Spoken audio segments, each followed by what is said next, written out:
You may not think it's possible, but Matt Patricia may be building an Ohio State defense that almost nobody is projecting. And no, I'm not talking about some full-time 1994 style defense that doesn't fit into modern college football, that is built around spread formations. Ohio State has talented defensive backs. Every preseason depth chart assumes Buckeyes will spend most of the season in a standard two linebacker nickel defense, but there's not as many this year because there is an assumption, me included, that makes complete sense. It also might be wrong because the latest offseason intel suggests TJ Alford and Pettijohn have become too impressive to bury behind Payton Pierce and Christian Alliegro. And if all four of those linebackers genuinely deserve meaningful snaps, Patricia and James Laurinaitis may be preparing to use more rotations and more true three linebacker packages than anyone expects. In this episode of the Buckeye Huddle podcast, I'm going to show you why the standard nickel projection may be missing the real plan, how all four linebackers could fit without creating a complete mess, whether the three linebackers can actually survive against spread offenses, and which player becomes the odd man out when Ohio State does return to the nickel set. And stay with me because the answer to that final question is not as simple as just picking the fourth best linebacker. The real odd man out may be the way we have been trained to think about the defensive depth charts all along. So welcome in. I'm John with BuckeyeHuddle.com, where you get deep Ohio State coverage, elite recruiting intel, Mark Givler, TJ Warner, and honest analysis without the toxic noise around it. So let's discuss what is actually being said right now. Offseason hype is nothing new, but this year, with Ohio State replacing 8 starters on defense and Matt Patricia implementing some of his own defensive structure, it's more valid than most years. So I was checking in with some, one person that I kind of know around the program who's been very high on TJ Alford for most of the summer now, and if he continues to do that into the fall, Ohio State will likely try to do everything they can to get him on the field more. But he's not alone, because I also was told that Pettijohn, who missed the spring practice with what was described as a minor injury, is now fully healthy and has been cleared and killing it in the weight room and in the classroom as well. Then came the most interesting part. If this continues into fall camp, we should be on the lookout for James Laurinaitis and Matt Patricia to use more of a linebacker rotation this season. Of course, the staff really liked Payton Pierce and Christian Alliegro. I think those guys are pretty clearly the favorites to start game one, but fans shouldn't be surprised if Ohio State comes out playing three linebackers together more frequently than it did last year. Now, let me be clear. That does not mean Patricia has announced a new base defense or anything like that. It does not mean Alford and Pettijohn have already, passed anybody yet or anything. It does not mean Ohio State is abandoning nickel coverage as a base set in a league filled with, spread offenses, or actually all kinds of different offenses. This off-season information is a theory built from what people around the program have been seeing and hearing. But I don't bring you info unless I really feel like we have good reason to believe it. And I would say hearing someone single out two linebackers says the established players are also highly regarded, predicts a deeper rotation, specifically mentions three linebacker personnel. You cannot just throw that away as ordinary summer praise. There is a roster problem developing, and it's the best kind of problem you can have. If Ohio State has 4 linebackers the staff trusts and only 2 traditional linebacker positions available in the defense everybody assumes Matt Patricia will run, that is where things start to get interesting. So we have to stop assuming Ohio State's defense will be a basic 2 linebacker nickel until unit on every meaningful snap. That projection ignores what is happening inside the linebacker room. TJ Alford has had an excellent spring and carried it into the summer. Pettijohn is fully healthy after missing spring and has been thriving physically. At the same time, the staff still really likes Payton Pierce and Christian Alliegro. So what happens if all four deserve to play? You do not automatically bench two talented linebackers just because a preseason graphic only has two boxes on it. Instead, Matt Patricia can rotate them by situation. He can use three linebackers against heavier personnel. He can use one as a pressure piece. He can change the combination based on whether Ohio State needs communication, range, physicality, or coverage. This does not mean the Buckeyes are returning to an outdated defense by any means. It means the roster is allowing Patricia to become more multiple than preseason projections suggest. The real question is not whether Ohio State has starting linebackers, it's whether the opposing offense can identify which version of the linebacker room is coming onto the field. You see, one of the biggest mistakes fans make during the offseason is treating the depth chart like it's a starting lineup in basketball. 5 players start, the others are backups, and kind of like into discussion from there. But football does not always work that way anymore, especially with guys like Matt Patricia running your defense. The player who starts against one offense using maybe 2 tight ends may not start against an opponent that has 4 wide receivers. The linebacker who is best on 1st and 10 may not be the one Patricia wants on 3rd and 7. The linebacker trusted to communicate adjustments may not be the same one sent through the A-gap on a pressure, and the player listed 2nd at one position could still play,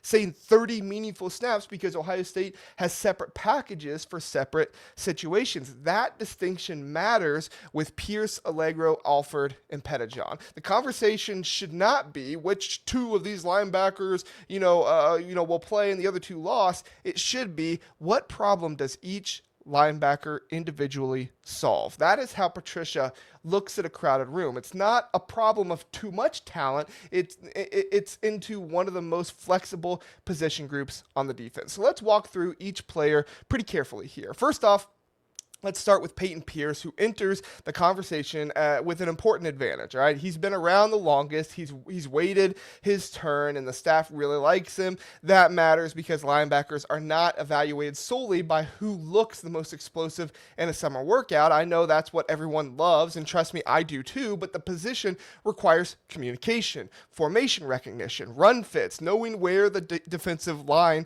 is moving. I mean, it's kind of like the quarterback of the defense, and James Laurinaitis sees them as the leaders of the defense as well. You understand which gap opens when a lineman slants, recognizing when a tight end changes the strength of the formation, passing a crossing route to a safety without leaving the running back uncovered. A linebacker can run a 40-yard dash and still destroy a defense by having half a second late mentality. That's one of the reasons why Sonny Styles excelled so much, was because he knew what to do and he had the athleticism to do everything on the field and the technique to hardly ever miss a tackle. So Pierce's clearest path is becoming the stabilizing piece. That does not mean that he already won a permanent role. It doesn't mean that Patricia wants one linebacker who can keep everybody organized. Pierce should remain central to the plan, though. And that type of player becomes especially valuable when Ohio State begins rotating a transfer and 2 younger, talented players around him. You can be aggressive with Alford and Pettijohn if the other linebacker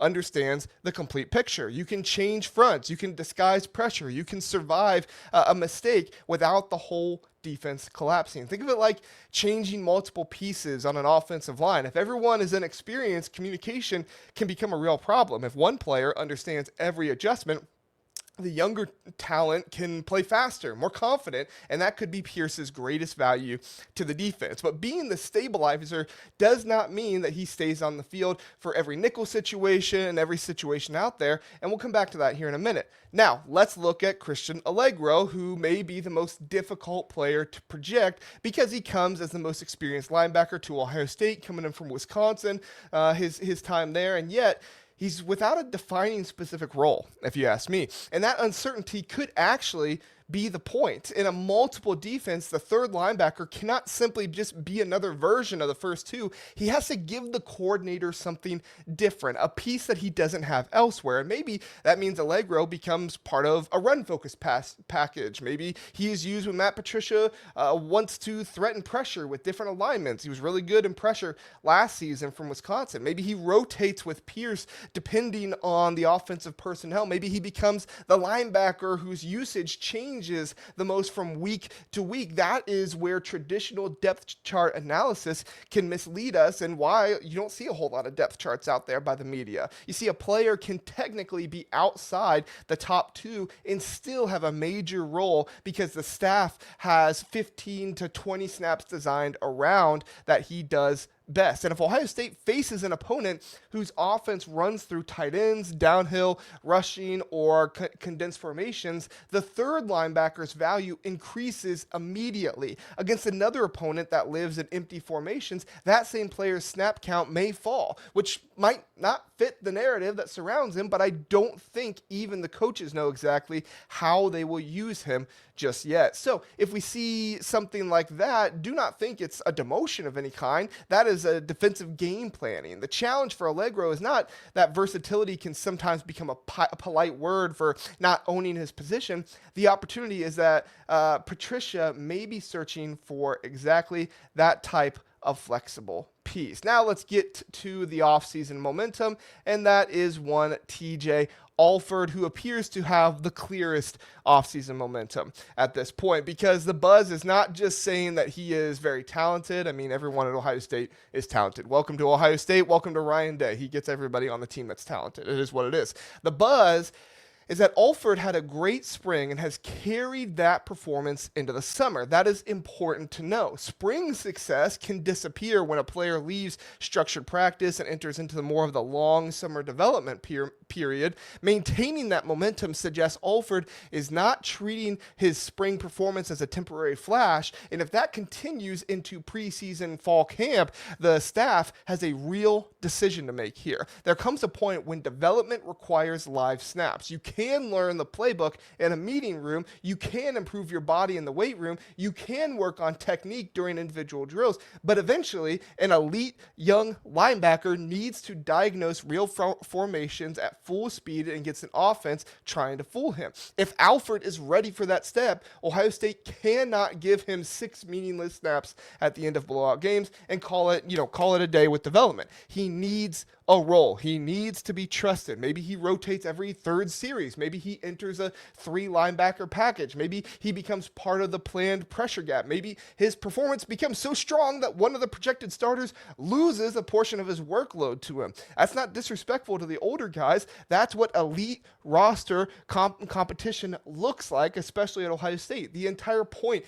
of recruiting players like Alford is that eventually they have to play and be trusted to play. Whatever TJ does with that trust is up to him, and it sounds like that process may already be beginning. Now, next one here.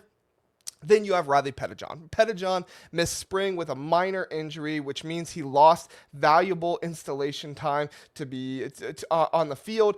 And that matters, right? And to be honest, that sucks because I'm not gonna lie to you. Riley is probably one of the most exciting players to see on the field for me this year. But he will be behind a little because of spring is where a young player really learns how to quickly diagnose college offenses and how they change the picture. The formation looks one way before the snap, a player motions, the strength changes, and suddenly your assignment is completely different. Missing those repetitions creates a natural disadvantage for Pettijohn. But the positive update is that Pettijohn is now 100% and has reportedly been attacking the weight room. That means his physical development may be ahead of his on-field experience. And that creates one of the biggest camp storylines on Ohio State's defense. How quickly can his understanding catch up with his body? Because if Pettijohn processes the defense quickly, he could return. His return could completely change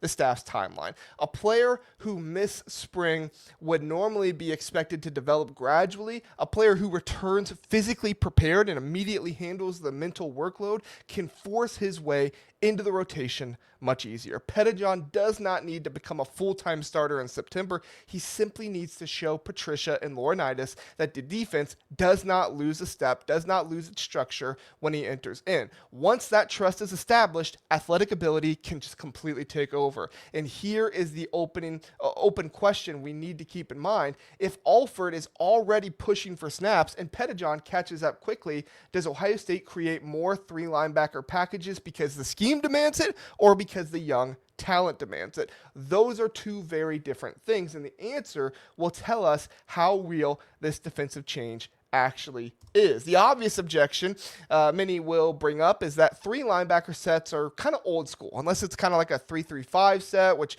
I'm not super fond of personally, but we're beginning to see more of it in the Big Ten. Illinois, for instance, is going to be running it this year. Nebraska ran it last year, and they did it for a few different reasons, but one of them being that college football offenses want to create space. They want to put a linebacker across from a slot receiver, force him to cover horizontally, then attack the space he vacates with an RPO or a quarterback run. Alabama did this to Ohio State a lot in the 2020 national championship game. Not necessarily the QB run, but the slot receiver against the linebacker. Of course, there's more to the story there that we don't need to revisit, but after seeing that in 2020, many Ohio State fans will ask, why would Ohio State voluntarily put a third linebacker in the field after you saw that in 2020?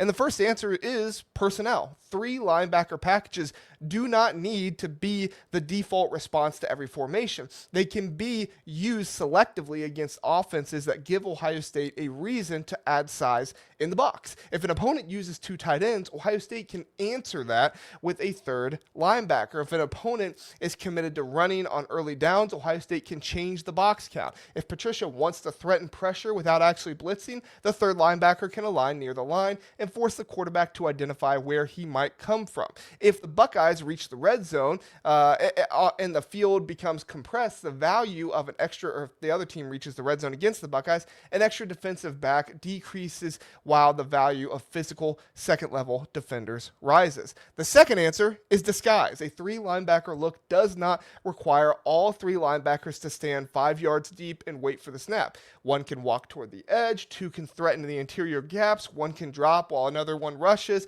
Patricia can make a relatively normal four-man pressure look like a 5 or 6 man blitz before the snap. That forces the offensive line to communicate. It forces them running back to make a decision, and it may force the quarterback to change the play. And then Ohio State can drop 7 defenders. I mean, we've seen this a little bit, right? We saw it with Jim Knowles some, where the defensive end would drop back into coverage and do some of those things, and it wasn't necessarily always my favorite thing, but I understood it from a disguise standpoint. With 3 linebackers on the field, instead, you're allowing somebody who is more athletic, who does have more coverage skills and ability to get out in the back end and cover, rather than somebody who is maybe a defensive lineman that doesn't necessarily have those skills. The third answer is substitution control. If Ohio State matches an offense's heavier personnel with 3 linebackers, the offense may try to speed up and prevent the Buckeyes from substituting. That's where the versatility of the third linebacker becomes critical. If he can survive in coverage for 1 or 2 snaps, Patricia does not have to panic and burn a timeout, or Ryan Day doesn't have to panic and burn a timeout for Patricia, but there's no hiding from the downside there. If the third linebacker cannot run with the matchup he's assigned, good offensive coordinators will find him immediately. 2, they will motion a receiver to identify whether Ohio State is in man coverage, and then they'll put the running back on a wheel route, which Texas and Steve Sarkisian love to do at this point. They did it actually a couple of times since they faced him too. They will run a tight end, up the seam. They will use tempo to trap the personnel on the field. And a 3 linebacker, football can survive against those spread offenses if you have the right 3 linebackers. 3 linebacker football without the right 3 linebackers cannot survive that. Matt Patricia may look to run more 3 linebacker sets in 2026, and the secret to playing 3 linebackers against a spread offense is not asking all 3 to play like traditional linebackers. That is how you get exposed. Matt Patricia can put 3 linebackers on the field while using one of them as a movable pressure piece. He can walk that player toward the edge. He can threaten both A gaps. He can rush one linebacker, drop another. He can force the quarterback to identify a 6-man pressure before the snap, and then only bring 4. That confusion is the advantage. But there are 2 non-negotiable requirements. First, the linebacker must survive in space. He does not need to become a cornerback. He cannot be an automatic target. He just cannot be an automatic target every time the offense motions a receiver. Second, Ohio State's defensive line must generate pressure without constant help. If the front 4 controls the line, the linebackers can, stay clean, and Patricia can disguise everything behind them. If the defensive line gets blocked and the linebackers are forced to chase, the package falls apart. Three linebackers are not automatically outdated. Three linebackers who cannot cover and a defensive line that cannot win is outdated. That's the difference Ohio State has to prove. All right, next part here.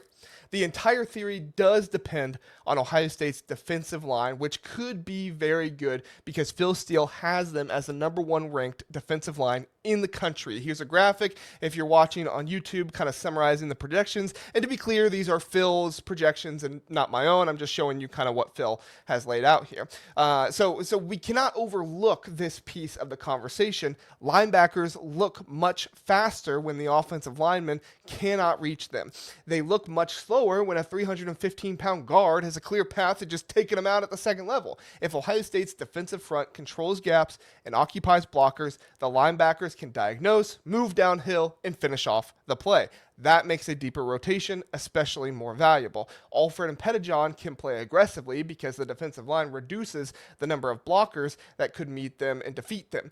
Pierce can focus on communication and fitting the run correctly. Alliegro can be moved to a specialized assignment where the entire defense is relying on him to clean up a broken front. The pass rush matters just as much here. Three linebackers becomes vulnerable when the quarterback has 4 seconds to wait for a crossing route over the clear. If Ohio State can rush 4 and force the ball out quickly, the coverage does not have to hold up forever, and that helps the linebackers. That is why Patricia may see an opportunity other teams do not have. A less talented defensive line needs to manufacture pressure by bringing extra defenders, blitzes. Ohio State may be able to manufacture confusion while also rushing only 4. That is a major difference. It allows the Buckeyes to present an aggressive picture without sacrificing the structure behind it. In simple terms, the defensive line can kind of provide the wall while Patricia rearranges the furniture in the room. That is the only analogy I need here, really, and I think you understand it. If the walls are strong, Patricia can be creative. If the walls collapse, doesn't really matter what he does, and the linebackers are going to be exposed. But let's be honest about something. More talent does not automatically create a better defense. A 4-man rotation can become a strength. It can also be an excuse that nobody has taken ownership. We usually love the word rotation in July. It sounds like, fresh and depth legs, development, more competition. Then October arrives and Ohio State gives up a crucial 3rd and 4. Everybody asks why the best linebacker was standing on the sideline. Rotations only work when the staff knows exactly what each player does best. If Patricia is changing linebackers randomly to satisfy 4 talented players, that will hurt the defense. Communication will suffer, players struggle to develop rhythm, and a linebacker worries about making one mistake because he knows another player is waiting right behind him. But if I trust anyone with this group and figuring it out, I trust James Laurinaitis. James isn't going to mess around and let things, impact his group. But this is the first real test with his guys in the room. I'm confident in James, but for the first time, these are his guys. He recruited, he got out of the portal, so that's either going to be awesome or could be problematic in some ways. But good news is that I have complete faith and trust in James, and I think it'll be awesome. But what do you think? Do you trust James? Do you trust the linebackers? Would love to hear your thoughts in the comments below. But for all this to work out, we have another question to answer. When Ohio State returns to a standard 2-linebacker, nickel kind of defense, which player does come off the field? Here's my honest answer. I don't believe there will be a permanent answer for this, the 4th string player that comes off the field the entire season. But if you force me to project the structure entering camp, Pierce has a logical path to one of the 2 roles, kind of first because the staff likes him most. He's experienced in the system, stabilizing presence who has value in the middle of changing defense. Alford appears to have the strongest current momentum of the younger linebackers. He did spring and everything else because he also had the benefit of summer and Pettijohn has summer too, but the benefit of spring. And he reportedly carried that success into the summer. That could make Pierce and Alford your first combination to watch, but Pettijohn has the ability to change the equation quickly if he proves that missing spring does not leave him mentally behind. His physical development could force Patricia to give him more than a limited development role. role. Now, the way I'm talking, Alliegro may appear to be the fourth guy that I'm talking about in this pecking order, but don't think that is the case. If Alliegro is the vet who will give Patricia something different than the other three, he may play more in a particular matchup than a player technically listed above him. So the odd man out could be changed by the opponent. And I haven't even mentioned Quay Rousseau yet in the video, all right? Although he is more on the defensive end room and kind of more of an edge, he could be featured as a linebacker at times as well against downhill rushing team. One group plays against an offense built around speed and space. Another group plays against a team with a dangerous tight end. Patricia chooses the combination best equipped to handle him. On third and long, Ohio State may remove a linebacker, at least suited for the specific coverage or pressure call. The mistake would be expecting one final ranking of all four. The staff may not be building a ranking, they may be building a toolbox. And that brings us back to the promise I made at the beginning. The real odd man out may not be Pierce, Alliegro, Alford, or Pettijohn. The real odd man out maybe the old idea of defense has 11 starters and everybody else kind of waits for an injury to happen. Patricia is likely building a defense with at least 14 or 15 functional starters like he did in New England, whose job changed based on the opponent without a rigid, star-heavy depth chart that features more of a threat with depth than star potential. The defense can be built around positional versatility and situational package adjustments. This is pretty much impossible to project in July, but will be easier to see during the season. It is also much harder for opposing offenses to prepare for in October. If this theory is correct, Ohio State's defense will be even more dangerous than the preseason predictions suggest. The complexity and adaptability will be the difference. But of course, that relies on the players to make it happen. Complexity is only valuable when players can execute it. A defense with 100 calls that players do not understand is worse than a defense with 20 calls that execute it perfectly. Patricia's goal should not be to prove that he is the smartest coach in the stadium. His goal should be to give Ohio State enough answers that an offense cannot attack the same weakness for all four quarters. Three linebacker personnel could be one of those answers. Not the identifier of the entire defense, not an every down solution. One answer. If an opponent wants to become physical, Ohio State can add size. If an opponent wants to protect with 6 or 7 players, Patricia can threaten pressure with multiple locations. If an offense substitutes, Ohio State can respond with a specific linebacker combination. And if an offense speeds up, the players on the field need enough versatility to survive without changing personnel. And over the course of a long season, the rotation could preserve players physically while developing the young linebackers for the biggest games as well. That is the upside there. The downside is equally clear. If Patricia cannot define the roles, the rotation becomes confusing. If the third linebacker cannot cover, spread offenses will attack them. If the defensive line does not control the game, the linebackers will spend the afternoon fighting through blockers. And if the staff refuses to reduce the rotation after one combination clearly separates itself, Ohio State could leave its best players on the sideline during important moments. That's why fall camp matters so much. That's why the staff has to determine whether this is genuine functional depth or is just simply 4 players who look promising in different ways. Functional depth changes a defense. Promising depth doesn't, kind of looks at a roster graphic, and Ohio State needs the first one. All right. So all that to say, here's my conclusion.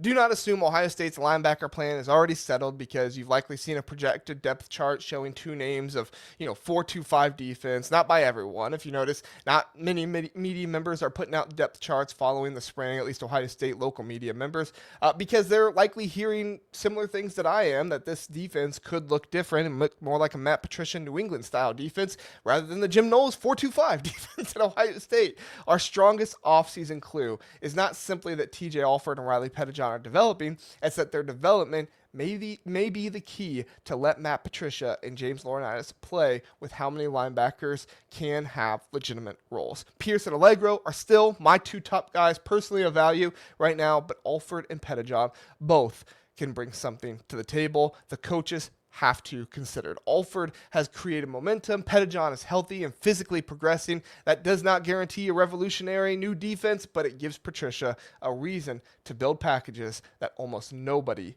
is projecting. If Ohio State's defensive line protects those linebackers and the third linebacker can survive in space, the Buckeyes could use three-linebacker personnel as a changeup. That makes the entire defense harder to identify. Not that Ohio State is abandoning modern defense or anything like that, but that Patricia may be using an unusually deep linebacker room to become more multiple within it. Subscribe to for your daily Ohio State analysis here at Buckeye Huddle, where you can trust. Join us at Buckeye Huddle. Like, subscribe, do all those things, and then drop your answer in the comments. When Ohio State goes to nickel, which two linebackers do you think will be on the field, and do you trust the most to be there? Would love to get your thoughts on that. 5-star rating review always helps on podcasts as well. We appreciate it. Thanks for watching. We'll see you tomorrow, 7 p.m.